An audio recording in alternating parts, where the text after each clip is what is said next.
Devocional Diário do canal Só Pregações Dubladas. 1º de abril.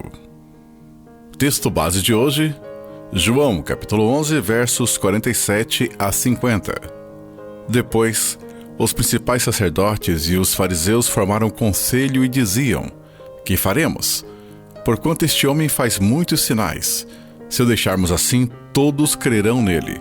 E virão os romanos e tirar-nos-ão o nosso lugar e a nação. E Caifás, um deles que era sumo sacerdote naquele ano, lhe disse: Vós nada sabeis, nem considerais que nos convém que um homem morra pelo povo e que não pereça toda a nação? Caifás é a melhor pessoa para representar uma liderança que utiliza da verdade para distorcê-la e incitar a igreja contra a verdade. A data de hoje, 1º de abril, chamado Dia da Mentira, nos servirá para falar da verdade sobre Cristo. Caifás foi o sumo sacerdote mentiroso que profetizou sobre Cristo. Foi ele quem chefiou o julgamento de Cristo. Após o Getsêmani, no seu pátio, questionou a Jesus: Conjuro-te pelo Deus vivo que nos diga se tu és o Cristo, o Filho de Deus.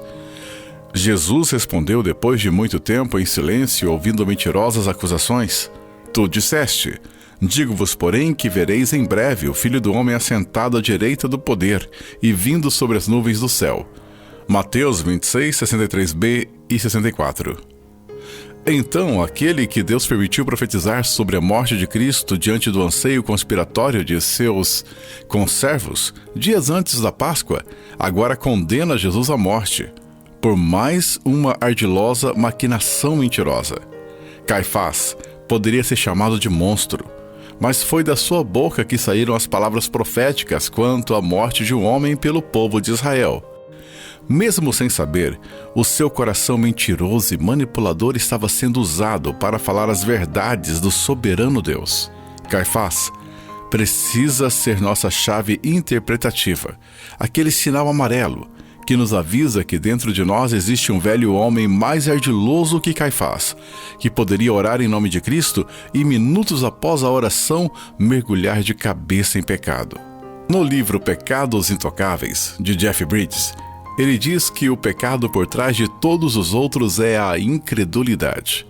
Atrás de cada pecado agimos pelo impulso carnal, como se não houvesse um Deus onipresente, onisciente e onipotente, como se Cristo nunca tivesse morrido por nós e como se o Santo Espírito de Deus não nos habitasse. Isso é incredulidade, e isso é pecado. Antes da ascensão de Cristo, os soldados que guardavam o túmulo de Cristo quando ele ressuscitou foram procurar os principais sacerdotes. Mateus 28, 11 a 15. Será que Caifás estava lá? Esses sacerdotes o subornaram para que mentissem e prometeram protegê-los. Assim, os guardas aceitaram o dinheiro e falaram conforme lhes tinha sido dito. A sua mentira espalhou-se entre os judeus, que ainda hoje acreditam nela. Após a ascensão, Caifás continuou suas maquinações. Atos 4, de 5 a 6. Caifás é uma figura da natureza mentirosa do coração do homem. Conhecendo ou não as doutrinas mais fundamentais da igreja, conhecendo ou não as profecias mais cristocêntricas, os cristãos não devem brincar de dia da mentira, pois foram as mentiras que foram usadas para matarem nosso Cristo. Que hoje Deus nos ajude a ser a igreja que perdeu sua vida. Mateus 16, 25, por amor à verdade de Cristo. Aquele que por seu sangue nos lavou da mentira de nossos corações. Oremos. Senhor, nossa morte é a nossa porta de entrada para perder esta vida, para finalmente ganhar a vida eterna contigo. Por isso, livra-nos de nossa própria devassidão que nos leva a agir de forma incrédula.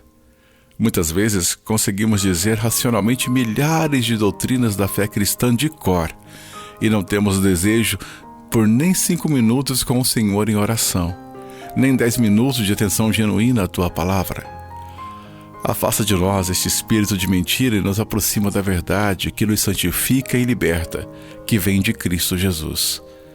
Revista-nos do novo homem cheio de justiça e santidade e que deixemos a mentira e falemos a verdade. conforme está escrito em Efésios 4, 24 e 25. É em nome de Jesus que suplicamos. Amém. Amém. Muito obrigado por nos ouvir até aqui. Que Deus abençoe o seu dia.